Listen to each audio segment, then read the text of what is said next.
사명자 행전의 연결고리. 고린도전서 9장 14절 같이 읽어볼게요. 시작. 이와 같이 주께서도 복음 전하는 자들이 복음으로 말미암아 살리라 명하셨느니라. 복음으로 말미암아 살리라 명하셨다. 오른쪽 보세요. 그리스도인이 자기 삶의 현장을 복음과 사명자 행전의 연결고리로 삼기 위해서 실천해야 되는 것의 마지막을 지금 보는 거예요. 마지막은 사랑입니다. 자, 파란 글씨 한번 같이 읽어볼게요. 시작. 사명자는 자신이 지금 무엇을 사랑하고 있는지를 분명히 해야 한다. 내가 지금 뭘 사랑하고 있는지, 내 사랑의 대상을 우리가 알고 있어야 된다. 밑에 보면 이제 조밥 먹은 다음에 예수님이 시몬 베드로에게 말했어요. 내가 이 사람들보다 나를 더 사랑하느냐 물으셨어요. 요때가 언제입니까? 베드로가 3번 예수님을 부인하고 그쵸, 갈릴리로 와서 물고기 잡고 있을 때, 허탈하게 물고기 잡고 있을 때 생선과 떡을 준비해서 주시면서 그 다음에 물은 첫 질문이었습니다. 근데 뒤에 넘겨보세요. 이때가 새벽이었잖아요. 얼마나 조용했겠어요. 그러니까 파도 소리랑 바람 소리밖에 없어요. 그리고 제자들이 주님이 주시는 빵과 생선을 씹는 소리밖에 안 들렸을 거예요. 그렇죠? 그런데 그 소리를 제외하면 얼마나 정적이 흘렀겠어요. 근데 그 정적을 딱 깨고 예수님이 딱 물으셨어요. 요한의 아들 시몬아. 이 요한의 아들 시몬아, 요거는 저도 잘 몰랐거든요. 근데 오늘 이 책 통해서 봤어요. 왜 누구누구 아들 뭐야 이렇게 할까? 왜 성경에는 그게 많이 나오거든요. 왜 그럴까 그랬더니 동명이인이 엄청 많았대요. 그래서 동명이인이 너무 많아가지고, 그러니까 누구누구 아들 누구야, 누구누구 딸 누구야 이렇게 해야지만 그 사람이 그 사람이구나 알 수 있었대요. 그렇죠? 유대인들한테는 성이 없어서 동명이인이 많았다. 그래서 이렇게 불렀다고 합니다. 근데 여기 밑에 보세요. 밑에 말씀 한번 보세요. 요한의 말을 듣고 예수를 따르는 시몬 베드로는 쭉 나오면서 무슨 얘기를 합니까? 여기 쭉 나오는 말이, 예수께서 보시고 이르시되 내가 요한의 아들 시몬이니 장차 개발을 하리라 하시니라. 처음에 예수님께서 베드로를 향해서 뭐라고 말씀하셨는지 아세요?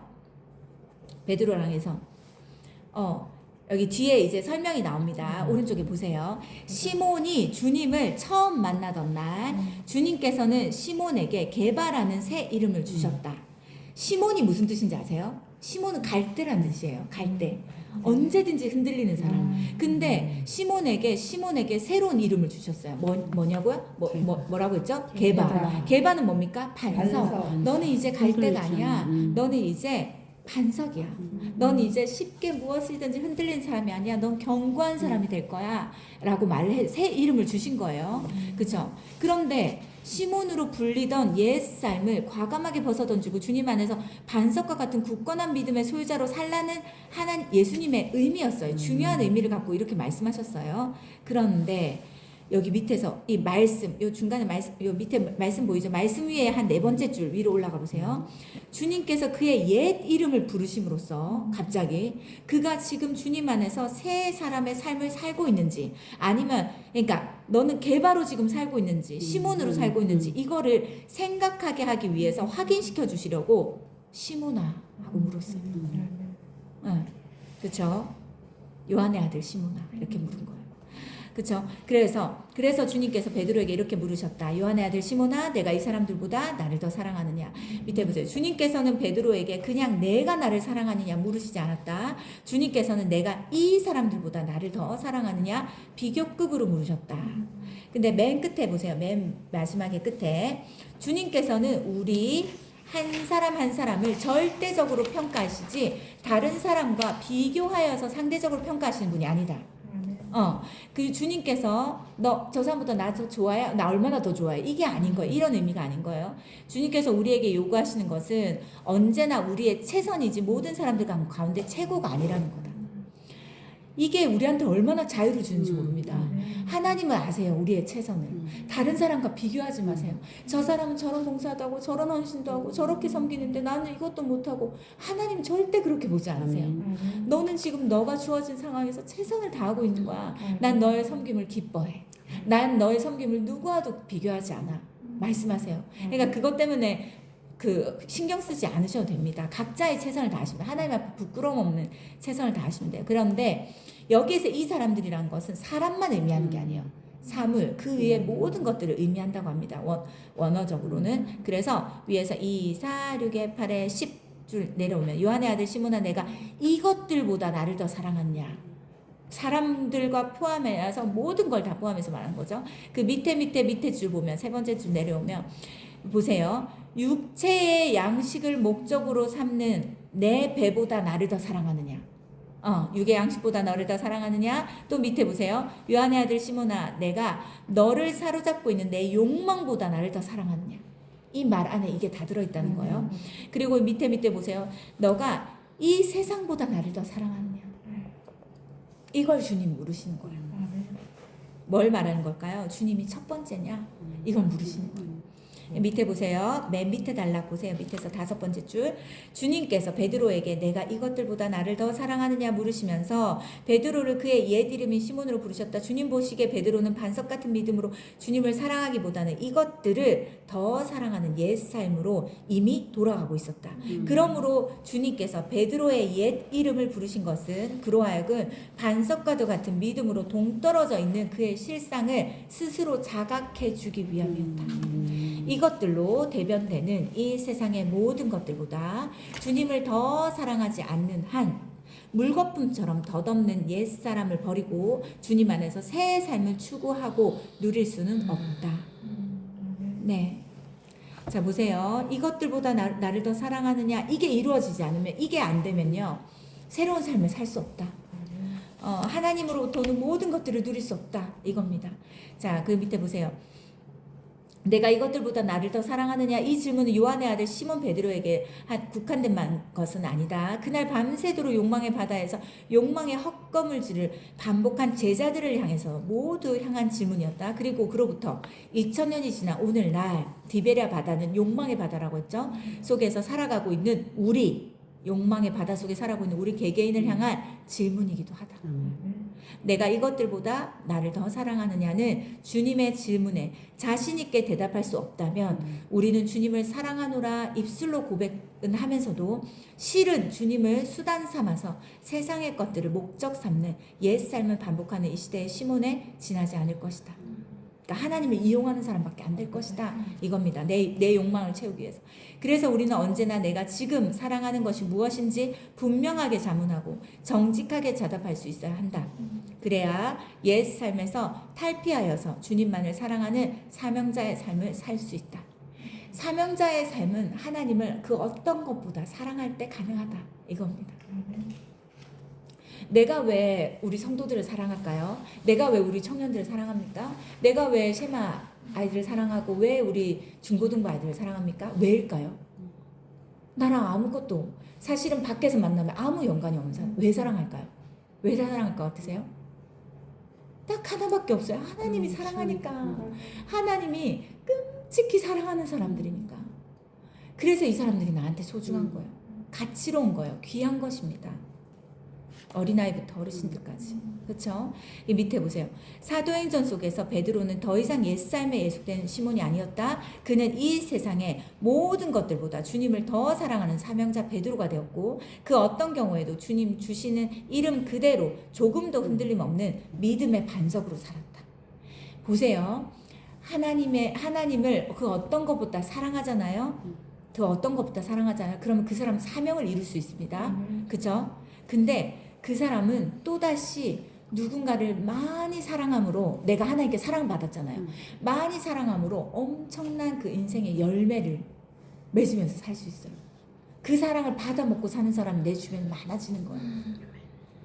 나는 하나님을 첫 번째로 사랑했는데 근데 하나님은 우리의 사랑만 받지 않으시잖아요. 우리를 크게 또 마음껏 또 축복하시고 사랑하시잖아요. 그 사랑을 받아 우리는 그 사랑을 줄 수 있는 사람이 되는 것입니다. 그렇죠?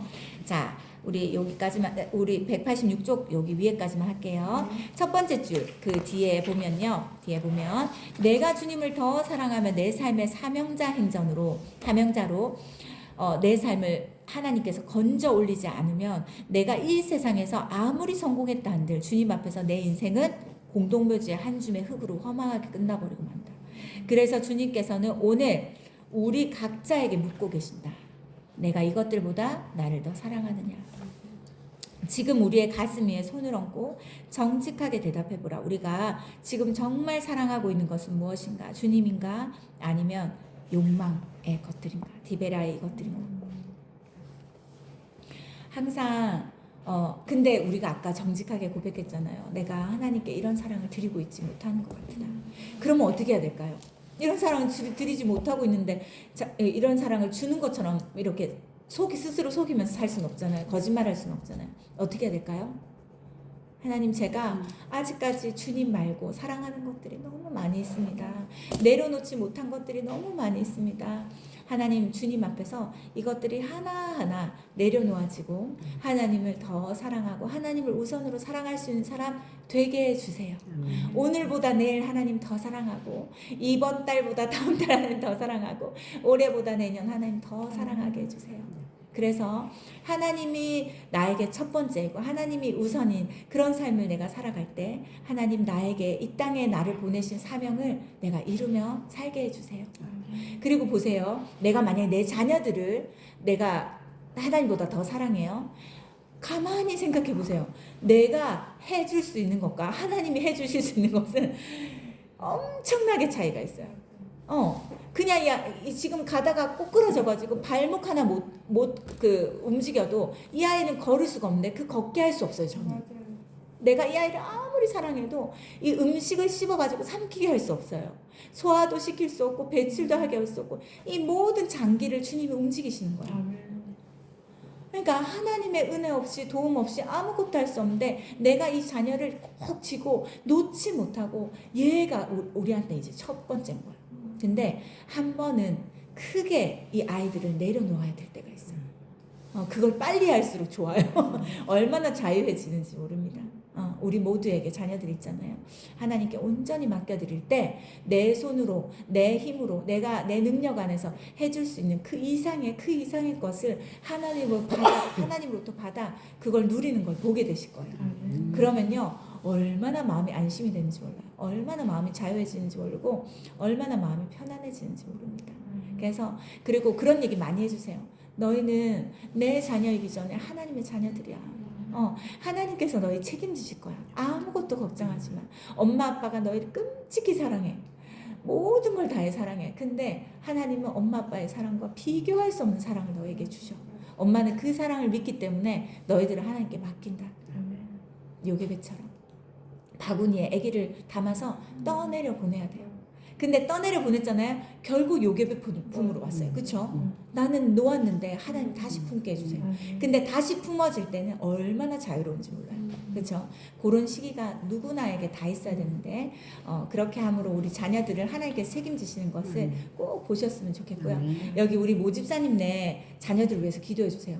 지금 시우, 시안이, 시아, 그 다음에 수아, 수인이가 얼마나 성령 충만하게 커가고 있는지 몰라요. 걔네들 지금 목소리가 쩌렁쩌렁하게 그 암송하는데요. 얼마 소름 끼쳐요. 우리 시안이 같은 경우 몇 살이죠? 걔가 만으로 한 몇 개월인 거예요? 5살. 마늘은 4살이지. 그러니까 엄청 어려요. 근데 막 우리가 예배드리고 뭐 하고 때 뒤에서 혼자 놀고 있고 다 놀고 있었어요. 돌아다니고 혼자서 놀아도 꼼짝도 안 하고 넌 놀아라. 우린 예배드린다. 그러는데 한 3주인가 이렇게 딱 지나니까 얘가 제일 앞에 앉아 있어. 시안이가 이렇게 앉아 있었네. 그러니까 시안이 오기만 했는데 얘는 이 분위기를 보고 저기 앉아야 되는구나. 걔가 여기 딱 앉아가지고 내가 달란트 딱 주고 앞에 딱 세워놓고 박수 쳐주고 그랬더니 목소리를 글씨도 모르잖아요. 근데 목소리를 쩌렁쩌렁해서 다 듣고 따라하는 거예요. 그래가지고 애들이 지금 엄청 은혜 안에 자라고 있거든요. 근데 이 아이들을 하나님께 사용하실 거예요.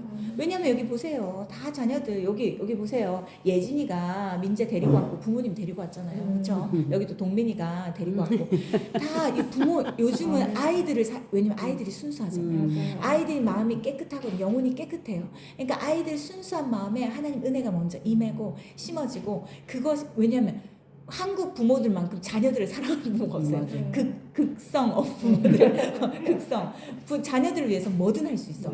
근데 우리 아이들이 엄마 나는 다른 부모님들은 그 아이들을 축복해주고 기도해주는데 나는 기도해주는 부모가 없어요. 엄마 아빠가 믿음이 없으니까. 나도 축복기도 받고 싶어요. 엄마 나도 같이 나란히 앉아서 예배드리고 싶어요. 다른 아이들처럼 나도 그렇게 하고 싶어요. 그러면 얼마나 마음이 예진이는 어떻게 하고 오라고 했는지 모르겠지만 그렇게 했죠. 그러니까 예진이가 고3 때 그랬나 보다. 고3 때. 고3 때 다른 부모님들은 고3인 자녀 위해 기도하는데 엄마 아빠는 믿음이 없어서 엄마도 엄마의 아빠의 기도를 받고 싶어요. 진짜 지혜로운 거지. 너무 잘한 거예요. 그래서 다 살렸잖아요. 예진이가 이 가족들 다 구원시킨 거예요. 예진이 천국에 집이 엄청 클 거예요. 구원시킨 사람만. 그리고 모집사님 한 사람 잘 세워지니까 이 애기들이 다 구원받잖아요. 애기들은 천국 가요. 근데 부모들 구원받아야 되잖아요. 근데 이 애기들을 주님 사용하실 거예요.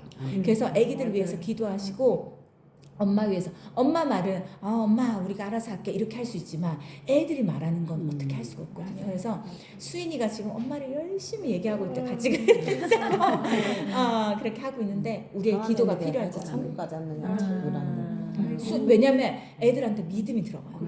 애들 믿음 절대 무시하면 안 돼요. 그래서 애들한테 진짜 믿음이 있어요. 그래서 아무튼 열심히 체마스쿨에서 주일학교에서 열심히 말씀 배우고 그거를 엄마한테 얘기하고 그래가지고 엄마 아빠 구원받. 근데 지금 마음이 엄청 부드럽고 유해져가지고 얼마나 감사한. 근데 기도해야 돼요.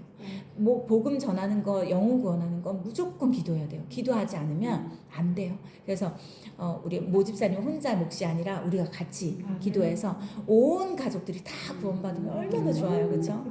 그렇게 우리가 기도하고 여기 우리 최 집사님도 어머니들 이게 섬기고 있는데 지치지 않도록 힘들지 않도록 그리고 이제 딸의 사랑, 며느리의 사랑뿐 아니라 하나님 사랑으로 그것들을 해갈 수 있도록 위해서 기도하고 태영이랑 여기 사이좋게 잘 지내는 사이좋게 잘 지내고 있어요. 태영이랑 둘도 없는 사이잖아요. 딸 같은 아들이니까 그렇죠. 오면 저녁에 또 기타 치고 예배 드리고 둘이. 진짜 잘하셨네. 그러니까 그래서 근데 서로 표현을 이제 잘 해주는 건 우리에 필요할 것 같아요. 네, 오늘 여기까지 하겠습니다. 제가 기도하겠습니다. 하나님 감사합니다. 우리에게 사랑하는 가족들을 주셔서 감사하고 또 더 나아가서 이렇게 믿음의 가족들을 붙여주셔서 감사합니다.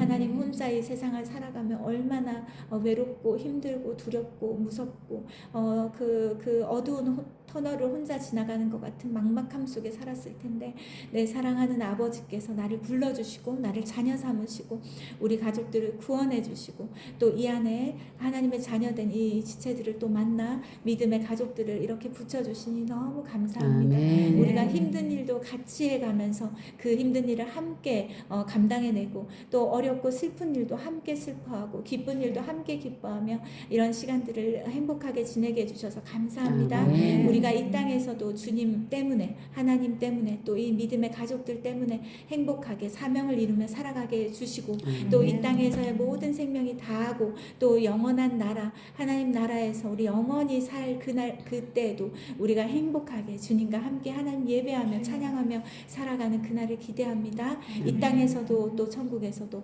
항상 하나님 나라를 경험하는 우리 모두가 되게 하여 주시고 특별히 여기 있는 한 가정 축복합니다. 가족들 간에 서로 사랑을 많이 표현하고 우리가 후회 없이 우리의 사랑을 줄 수 있는 이때가 다시 돌아오지 않기 때문에 후회 없이 사랑을 줄 수 있는 우리 가족들 되게 하여 주시고 각 가정마다 하나님의 사랑이 풍성하게 부어지고 흘러 넘치게 하여 주시옵소서.